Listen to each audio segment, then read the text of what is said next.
I'm speaking on the traditional unceded territory of the Coast Salish people, the Tsleil-Waututh, Musqueam, and Squamish nations, who sustained these lands and waters for thousands of years, a true example of sustainability. I am honored to have the opportunity to share a few ideas with you. I'm sorry I'm speaking in a tiny room, and I know that it's very boomy, but there you go. As an elder, this is the most important stage of my life. You see, I no longer have to kiss anyone's behind to get a job, a raise, or a promotion. I'm way past wanting more power, fame, or money, so I can speak the truth from my heart. And if that offends someone, that's not my problem. I have no hidden agenda and speak to you on behalf of my grandchildren and all young people today. And my message is the same for all sectors of society because environmental degradation affects every aspect of the way we live, play, and make a living. You see, we are at an unprecedented moment in human history when Mother Earth is telling us she is in distress. Now, we can't kill or destroy the planet, but we are causing catastrophic changes that make Earth less habitable for us, but are so self absorbed with our political, economic, and legal demands that we ignore the signs of planetary stress. We are altering the physical, chemical, and biological properties of the planet on a geological scale. That's why scientists today call this the Anthropocene epoch, the age of humans.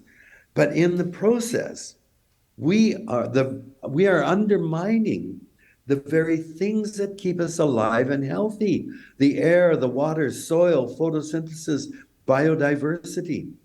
Climate change is the most immediate and obvious threat to human survival, but there are many others, including mass extinction, toxic pollution, desertification.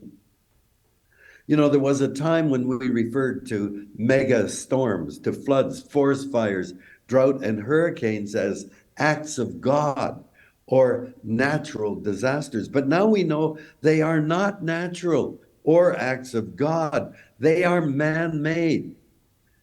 In my experience as an environmental activist, music touches people emotionally in ways that words or action do not. And anytime I've staged an activity, a protest, a rally, a blockade, musicians immediately join up, and not just amateurs or budding musicians, but people like Gordon Lightfoot, Bruce Coburn, Neil Young, Joni Mitchell, Sarah McLachlan. They've all helped me, and so many others in so many ways. So, what is it about music? Watch an infant respond to a rhythm or a song, and it is profound, as if the need for music is built into us. And I believe it is.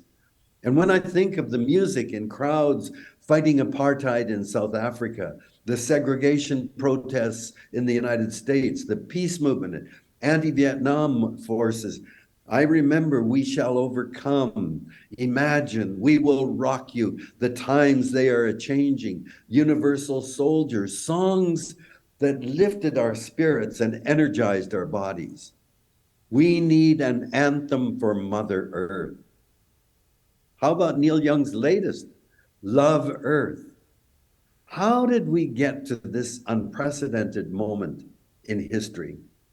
Well, scientists take DNA, the genetic material, from different groups of people and can deduce where they came from and how long ago they separated. And if you follow the trails back, they all lead back to Africa 150,000 years ago. That was our birthplace. I keep waiting for the Ku Klux Klan to invite me to give a talk so I can tell them we're all Africans. That's our birthplace. What's your problem? When you reflect back 150,000 years ago, the variety and abundance of animals on the African savannas must have been beyond anything we could see on the Serengeti today. And in that context, we weren't very impressive. I mean, there weren't many of us. We weren't very big, fast, or strong, or endowed with super sensory ability. I'm sure when we passed by, other animals didn't hug them close and say, oh, that furless two-legged ape, they're going to take over the planet. I'm sure. I mean, what was it about us? Well, the secret of our success as a species was the 1.5 kilogram organ buried deep in our skulls. The human brain was our key to survival. It has an enormous memory. It's more curious, it's observant, it's inventive. Those qualities more than compensated for our lack of physical or sensory abilities. Intelligence was our primary survival mechanism. That brain invented a concept called the future. Future doesn't exist. The only thing that exists is now and what we can remember from the past. But because we invented this idea of a future, we realized we could affect the future by what we do now in the present. Now, at first, it was simple. You know, you're walking along a path, it branches into two, and you remember, oh, Uncle Yorick, he went down to the right there and he ran into a saber-toothed tiger. But my mom went to the left and she found some berries to eat. So I'm going left, avoiding possible danger, searching for potential food. Foresight was our survival strategy, and it worked. Indigenous people today embed foresight into their worldview, and they cite 7 generations, thinking back through 7 generations of their ancestors and ahead through 7 generations yet to come before they make any major step. But today we seem ruled by the quarterly report of corporations or the coming election, rather than listening to the foresight of scientists who have been telling us for decades we are heading along a dangerous path. For example, in 1992, a document called World Scientists' Warning to Humanity that was signed by more than half of all Nobel Prize winners began, and I quote, "Human beings in the natural world are on a collision course. Human activities inflict harsh and often irreversible damage on the environment and on critical resources. If not checked, many of our current practices put at serious risk the future we wish for human society." And they tell us where the conflict is, the impact is going on. They then say, if we don't act seriously in 1 or a few decades, this is 1992, it may be beyond human control. So the documents have been coming from scientists, but we're ignoring them. Why? For 95% of human existence, we were nomadic hunter-gatherers. We followed plants and animals through the seasons on their migrations, carrying everything we owned. Nature provided everything we needed to survive and live well. That is an ecocentric way of seeing ourselves, in which we are one small strand in a web of relationships with all other species of animals and plants, as well as air, water, soil, and sunlight. That perspective is still embraced and lived through by Indigenous people who defend and fight for their territory. In ceremonies, traditional Indigenous people thank their creator for nature's abundance and generosity and acknowledge a responsibility to act properly so nature can continue to provide. That reciprocity is what is missing in the demand today. We hear for freedom. We want freedom. Freedom without responsibility is a rejection of society, and that is anarchy. It's not freedom.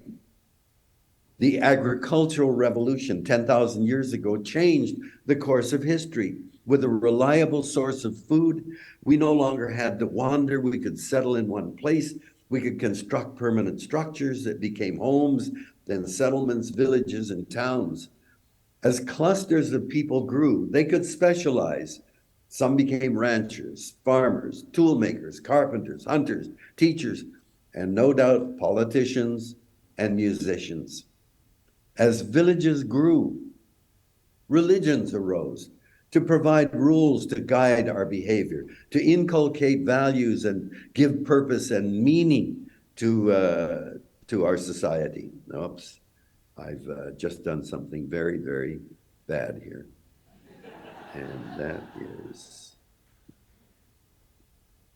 I don't know how to reduce my picture here.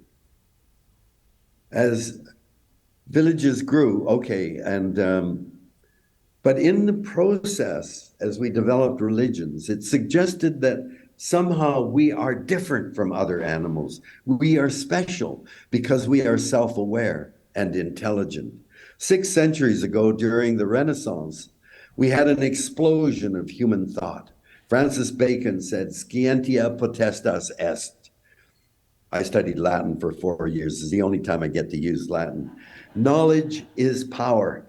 And Bacon thought that knowledge, scientia, science, held the key to helping or improving humankind. René Descartes said, "Cogito ergo sum."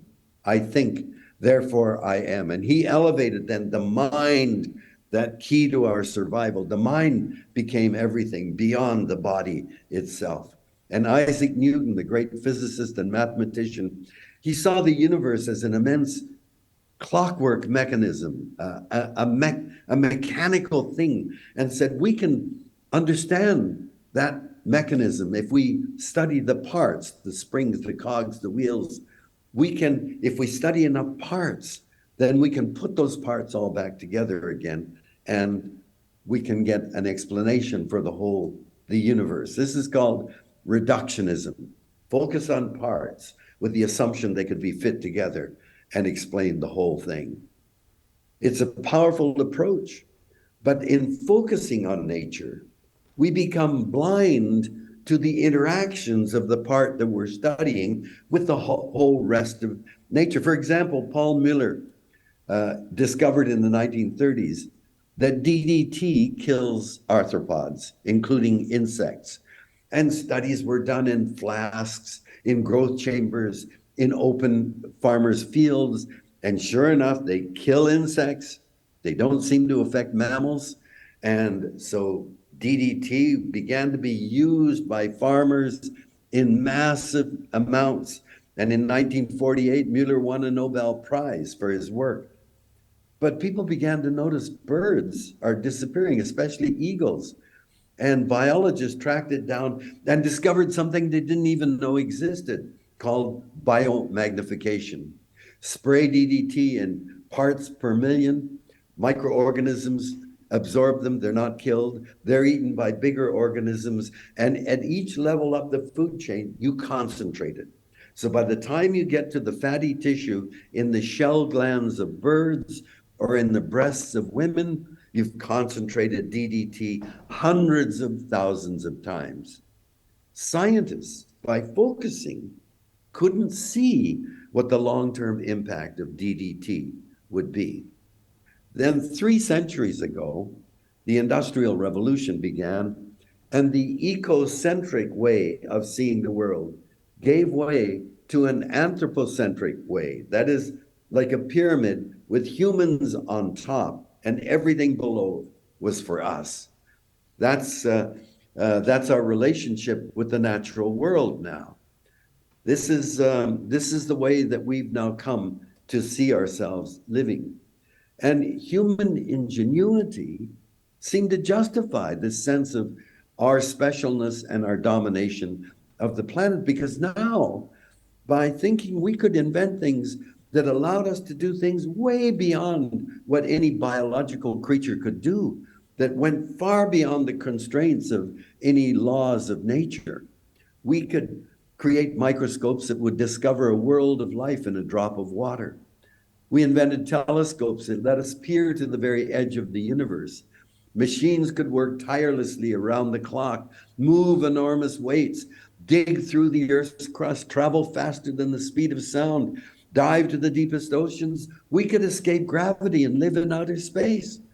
The only limit to what we can do now seems to be imagination. And now we've created computers that can think for us, that think at the speed of light. We seem to be freed from the constraints of our biological makeup and the laws of nature, as we have suddenly undergone explosive change as a consequence of all of this in number, in population, in technology, in consumption, and the global economy. You've just been listening to people talking about fashion, the fashion industry, the heart of one of our biggest negative impacts on nature. As these enormous changes were going on in the way we were living, we made a huge shift in where we live. We moved in 100 years from living in rural village communities to big cities. In 1900, there were no cities in Canada with 1 million people. Most people in Canada lived in small rural villages or towns. But now over 80% of us live in big cities. And that's happening all over the world. When you live in a city, you're cut off from nature, and your highest priority then becomes your job. You need a job to make money to buy the things that you want. And so the economy becomes a source of everything that we think we need. Now, our brains have generated a profusion of languages and cultures and religions, and we love the differences. We love to experience that and the diversity of cultures and landscape and climate by being tourists and visiting places. And we elevate this wonderful diversity of human beings in our ethnic, linguistic, cultural, and religious differences above the fundamental biological reality that despite all of these differences, we all belong. We're members of one species. And that means that we all share common biological needs. We forget that. Think about this. If we don't have air for 3 or 4 minutes, we're dead. If we have to breathe polluted air, we're sick. Just consider one breath of air. What happens to it? It's so easy, right? 1 liter of air goes deep down into our lungs, and it fuses to the cells in the lungs, and immediately red blood cells absorb oxygen and give off carbon dioxide, and every beat of our heart pumps those red blood cells to every part of our body to deliver oxygen and pick up carbon dioxide. When we breathe out, when we exhale, we don't breathe all of the air in our lungs out. Our lungs would collapse. Less than half of the air comes out at every breath. And when it comes out of my nose, it goes straight up everybody else's nose. We're not separate. We're linked to each other because we are air. We're embedded in a matrix of air that connects us with all human beings and with all of the life on the planet. They're humans. So we are air. We're embedded in it. We're linked to everyone. Humans don't make air. It is a sacred gift from nature. All the plants in the air and on land and in water cleanse the carbon dioxide and replace it with oxygen. We are 60 to 70% water by weight. Water inflates our cells, transports nutrients and waste throughout our bodies, and enables metabolism to occur. That's why when we send satellites to the moon or Mars or beyond, the first thing they look for is water, because without water, life as we know it isn't possible. But water in our bodies leaks, right? It comes out of our skin and our eyes, our mouth and our crotch. We lose water. And so if we don't have water for 4 to 6 days, we die. If we have to drink contaminated water, we sicken. Water is not something we cleanse or create. It's a gift from nature And in the hydrologic cycle, it's cartwheeling around the planet, and life, plant roots, the soil, microorganisms and fungi filter the water as it's cartwheeling around the plant. Nature delivers clean water to us. Every bit of our food was once alive. We and most of it grew in the soil. We take the carcasses of plants and animals, tear them apart in our mouths, and incorporate them into our own bodies.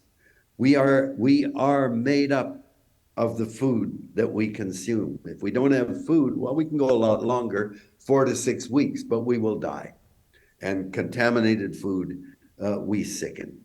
And almost all of that food comes from the soil. And all of the energy in our bodies that we need to move and grow and make music and play and reproduce, every bit of the energy in our bodies for that is sunlight.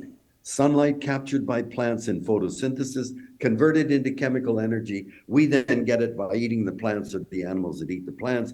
And when we need energy, we burn those chemicals and release the energy of the sun back out into our bodies.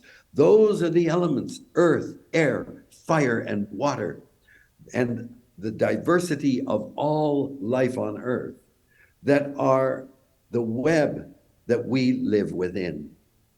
Indigenous people constantly acknowledge this in their ceremony and in their pledge to act properly to ensure that these gifts remain pure and plentiful as they received it from their ancestors.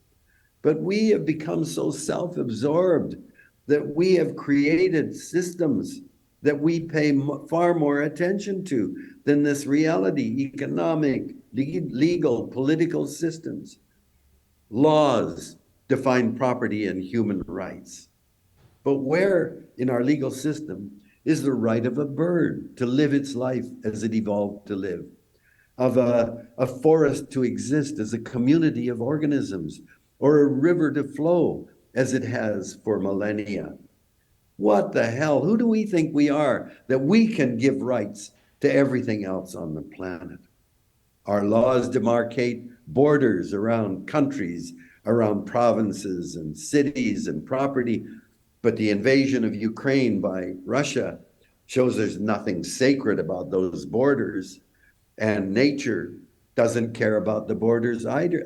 When fire broke out in Chernobyl in 1984, it was Swedish scientists who announced that something had happened in Ukraine because they got a huge spike of radioactivity over Sweden. Air doesn't stay within national boundaries, something that the former Alberta Premier Jason Kenney didn't understand. So our laws are terribly flawed, it seemed to me. Laws are about humans and how we interact with each other and human property, but they don't incorporate nature. And where are the laws affecting nature? Our economic system is based on a pernicious creed of cancer cells, endless growth, which is impossible if you live in a finite world. But if growth is the very measure of progress, then no one wants to stop progress. But because growth we think is the important thing, that the measure of it, we don't ask the important questions. What is an economy for? Are there no limits? How much is enough? What do we do with all this stuff? Are we happier with it? Why is anyone on the planet allowed to be a billionaire? The economy is built on human creativity and human activity, and so nature becomes irrelevant, an externality. And when we destroy a forest, flood a valley, or burn down an ecosystem, well, that's just the price of doing business. Mark Carney, in his book Values, tells us that Amazon, this enormous company, is worth hundreds of billions of dollars. But Amazon, the greatest ecosystem on the planet, has no value until it's flooded, mined, or cleared to grow soybeans and cattle. No wonder conservationist David Brower said, Economics is a form of brain damage. It is. Today our actions are leaving enormous ecological deficits that are not on today's payroll, but will be paid by young people today and all future generations who will inherit a profoundly degraded planet. Finally, we are told that democracy is the best system in which government policy and action are determined and guided by the voting patterns of all citizens. But think about that. What that means is the Minister of Fisheries and Oceans, that her primary interest isn't to protect fish or the oceans, but people who vote, who want to use the fish and the oceans. The environment minister doesn't represent and protect the environment, but people who want to use the environment in many different ways, like miners and fossil fuel companies and so on. The Minister of Forests isn't there to protect the trees. That's not the job, and so on. I hope you get the point. Those most affected by what governments do or do not do are children, future generations, and for that matter, trees, fish, birds, oceans, the atmosphere. They don't vote, so they are not on the political agenda. We have to begin our conversation in a different way, from not by confronting each other over carbon taxes, pipelines, emissions, renewables versus fossil fuels. We have to begin from a profound foundation of agreed values. Otherwise, we're not having a conversation or a dialogue. We're just arguing from a position of self-interest for our part of the game. You see, religion, capitalism, the economy, laws, corporations, governments, markets, currencies, these are not created by nature. We invented them, and they are the only things that we can throw away, discard, modify, adapt to conform to the real world of natural laws. Incremental change, a new law or regulation here, an economic incentive or a tax over there, a new park, a promise to fulfill an obligation like net zero by 2050. Those are just incremental or aspirational change. That doesn't mean that we've undergone any profound shift to come back into balance with the natural world. We need transformative change.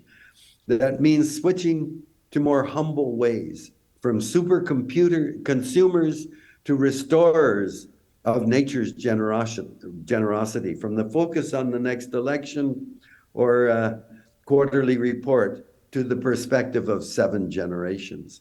General Antonio Guterres has called climate change a code red challenge for humanity. This is it.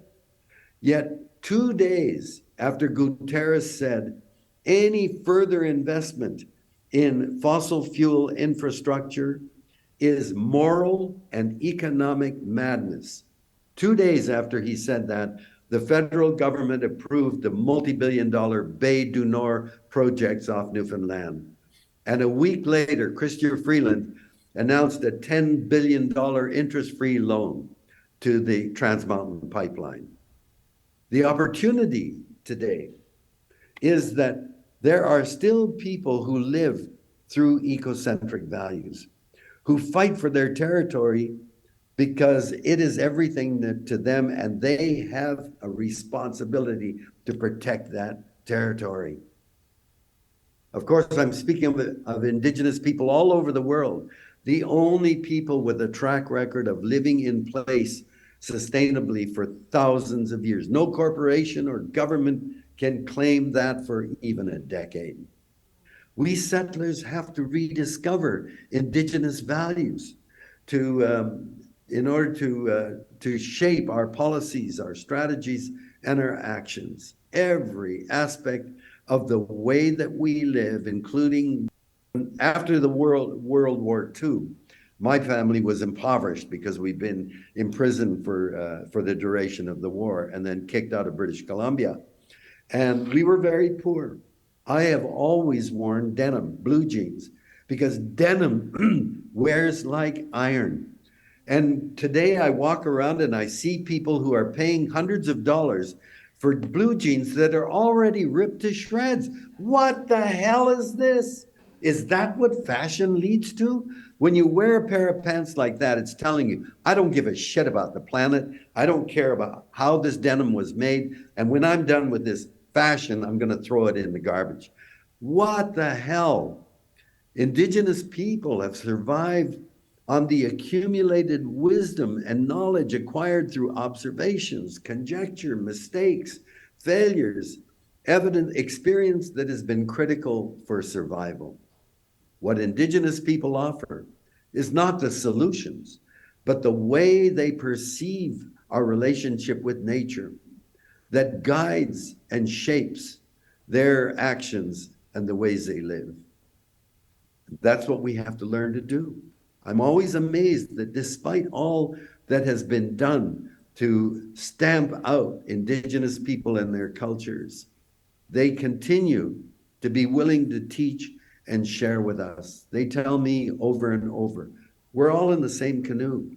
We have to learn to paddle together. Thank you.